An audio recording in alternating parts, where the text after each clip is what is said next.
Bienvenidos y bienvenidas a esta cápsula donde vamos a estar conversando acerca de los inicios de la programación neurolingüística. Vamos a aventurar una definición, en realidad vamos a estar compartiendo cuál es la definición con la que nosotros trabajamos de esta joven disciplina, PNL.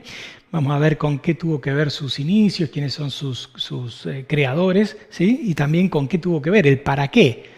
¿Sí? ¿Para qué surge esta disciplina? Esto es lo que vamos a estar compartiendo y allí la primera aclaración tiene que ver que desde finales de los años 70 en que surge la programación neurolingüística han ido existiendo distintas corrientes que se desarrollaron en el interior de la misma. Cada una de estas corrientes sí conformó su propia forma de entender la PNL y dio una definición específica. Así que entender de que hay distintas PNLs, algunas más cognitivistas, más mentales, otras que trabajan más desde la corporalidad, otras que trabajan más desde la experiencia inmediata. Así que saber que si van a consultar materiales, bibliografía, libros, sí pueden ir encontrando otras formas de complementar esto que vamos a estar compartiendo, ¿sí? Que es como la concebimos nosotros desde Dasein Instituto. Les pido que me acompañen al PowerPoint como para ver esta primera definición de qué se trata. Fíjense, es un modelo de excelencia. ¿Acerca de qué? Acerca de la organización de la experiencia subjetiva, que vendría a ser nuestro mundo interno, si quieren, y de la comunicación. Un modelo de excelencia, ¿sí? Acerca de cómo está estructurado mi mundo interno, mi interioridad, ¿sí? Y cómo me comunico. Esta sería la definición. Ahora vamos a ir desglosando cada una de estas cosas que defino un modelo, ¿sí? Como está claro que va a tener injerencia y áreas de aplicación en muchas cosas, ya que la estructuración del mundo interno y la comunicación aparecen en absolutamente todas las demás disciplinas, ¿sí?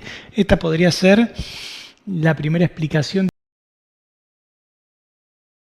la herramienta que nutre, ¿sí? A un montón de otras disciplinas. Por eso existe la PNL en terapia y también existe la PNL en el deporte, existe la PNL en educación, incluso la PNL en venta y organizaciones, ¿sí?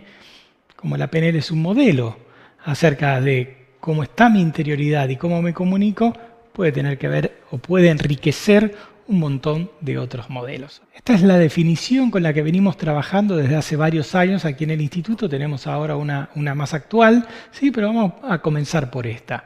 Un modelo de excelencia acerca de cómo organizo mi interioridad y cómo me comunico, ¿sí? Con los otros. Entonces aquí surge la primera pregunta, ¿qué es un modelo? Vamos a deslindar modelo de excelencia. ¿Qué es un modelo? Si yo tomo una hoja A4 y la doblo y la vuelvo a doblar y conformo un avioncito y lo tiro y vuela, sí digo que eso es un avioncito, más o menos bien logrado porque lo tiré y voló.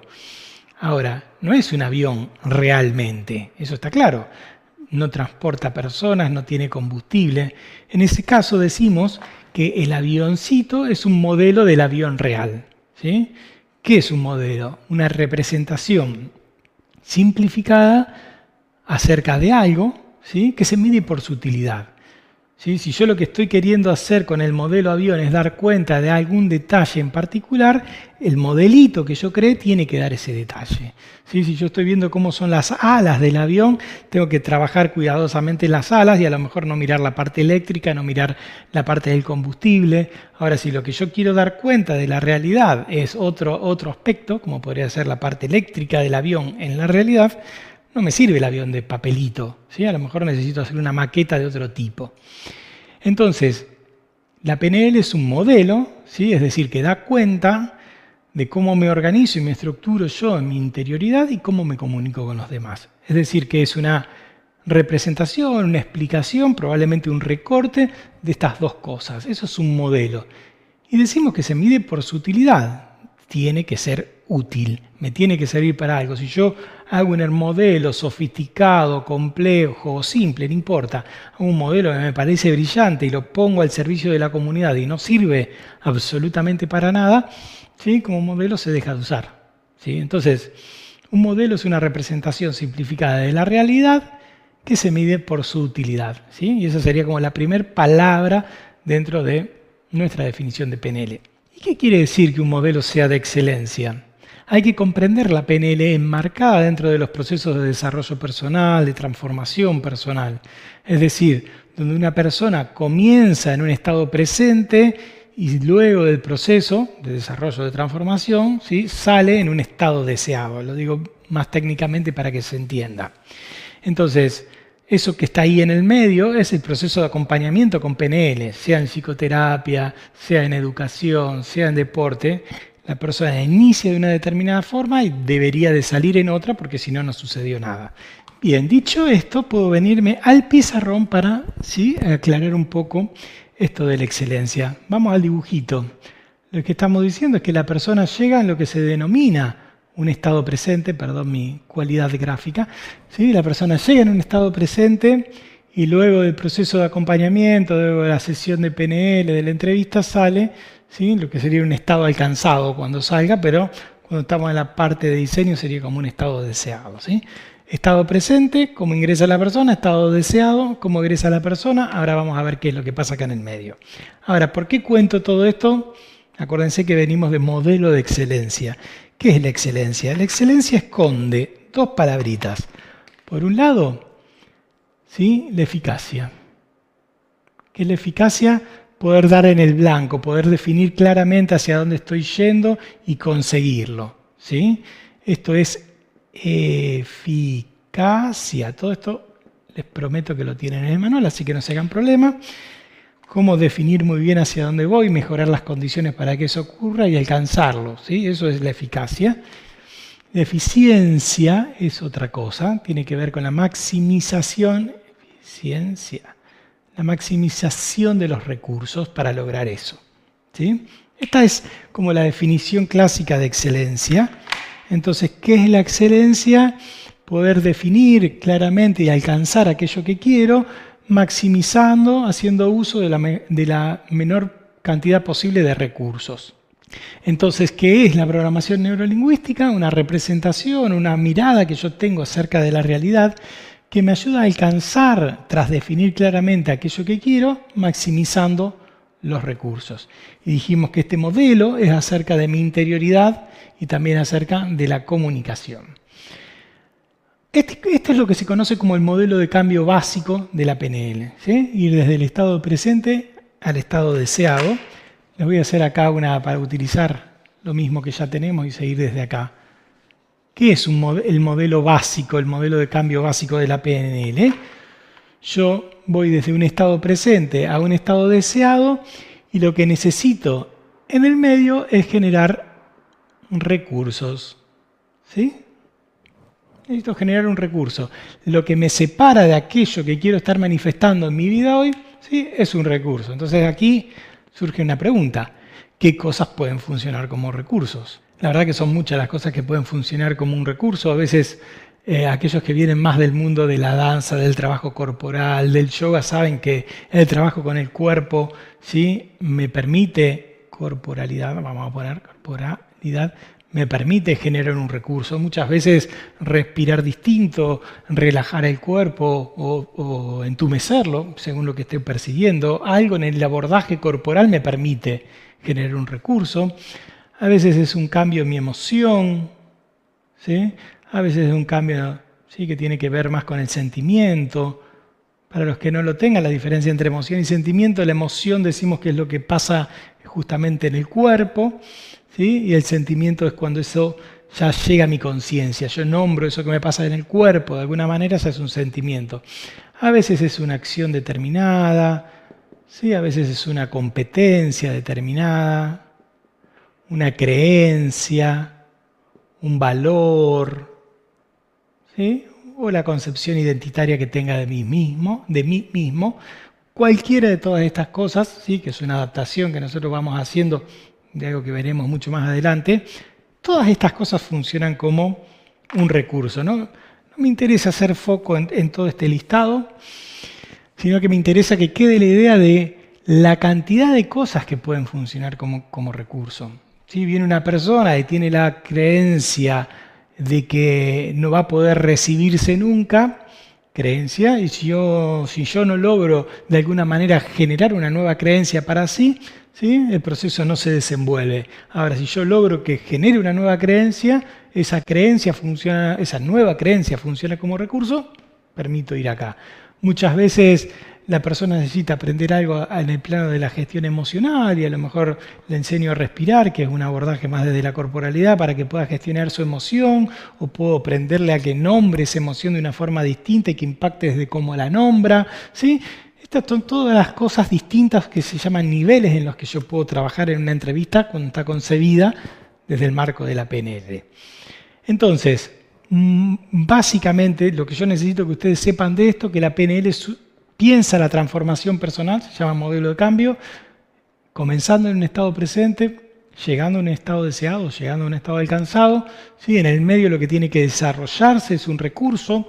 Ese recurso puede tener un montón de formas distintas, no importan ahora cuáles son específicamente esas formas, porque es lo que desarrollamos a lo largo de todo el año e incluso del segundo año del máster también.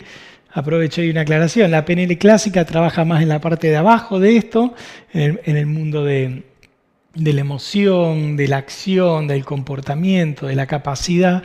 En el máster en PNL ya trabajamos más creencias, valores, identidad, ¿sí? Entonces, modelo de cambio de la PNL clásico, definición clásica de la PNL, y creo que hasta ahí podemos ir. Volvemos a la silla.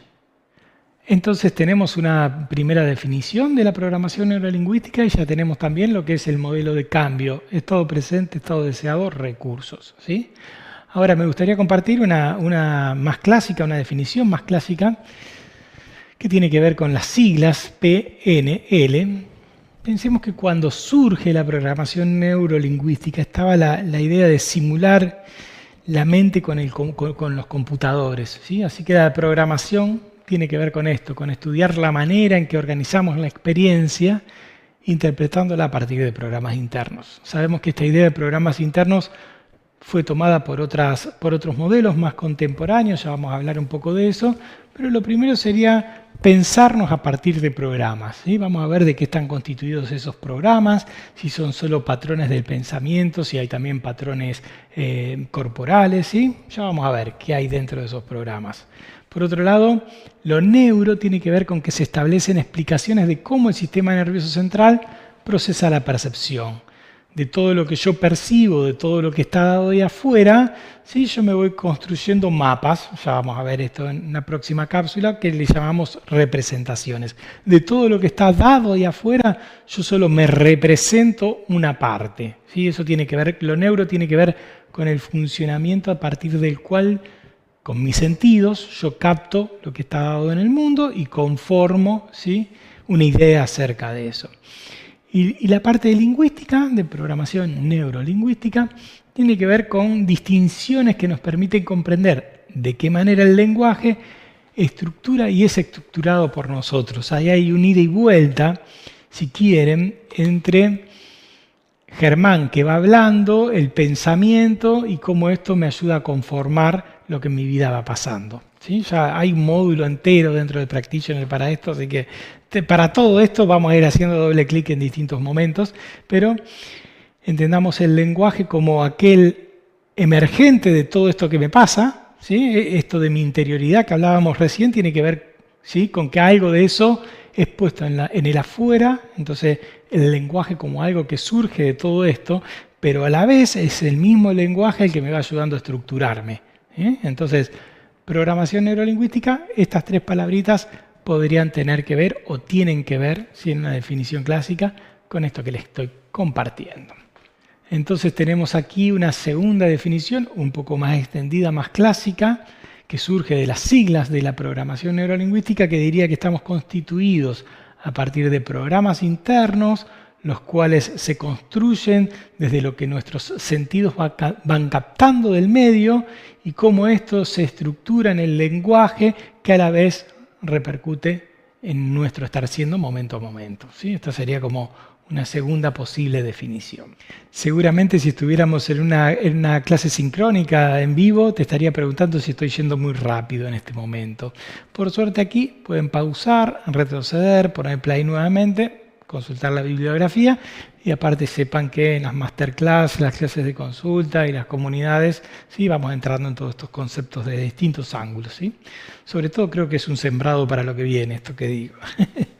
Bien, a ver, necesitamos conversar acerca de cómo es que surge la PNL, quiénes son sus creadores, el para qué de su momento fundacional, ¿sí? Así que vamos un poco hacia ahí. Para eso le pido que me acompañen al PowerPoint porque necesito presentarles a Richard Bandler y John Grinder. ¿Cómo es que se conocen? Richard Bandler estaba estudiando en una universidad, que hay un problema edilicio, entonces fusionan algunas aulas, ¿sí? Porque Richard Bandler se dedicaba al estudio de sistemas, y fusionan algunas aulas y va a parar a una en la cual John Grinder era docente. John Grinder es lingüista, y donde él daba sus clases allí. Entonces, en aquel entonces, Richard Bandler estaba trabajando, ¿sí? En una hemeroteca donde coleccionaba, ¿sí? Ordenaba videos de algunos terapeutas de esa época. Entre ellos, ¿sí? Se encontraba Fritz Perls. Entonces, ¿qué es lo que pasa? Richard Bandler veía que Fritz Perls, para los que no lo conocen, es el creador, ¿sí? de la psicoterapia gestáltica. Tenía muchos videos en relación a Fritz Perls. Entonces, él veía que Fritz Perls tenía como una performance muy por encima de los contemporáneos. Entonces, le llamaba la atención de qué era lo que hacía que Fritz Perls tenga, ¿sí? mayor efectividad, si quieren, en los procesos de acompañamiento que el resto de sus contemporáneos.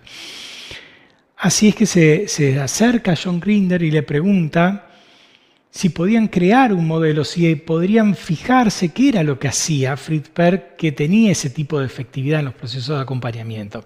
Así es que John Grinder termina diciéndole a Richard Bandler que si le mostraba qué era lo que estaban haciendo estos terapeutas contemporáneos, él podía decirle cómo. Y así se sumergen en una investigación no solo alrededor de Fritz Perls, que como les dije es el creador de la terapia gestáltica, sino que también toman videos y trabajan sobre Virginia Satir, que es una reconocida terapeuta familiar, y también sobre Milton Erickson, que es el creador de la hipnosis ericksoniana.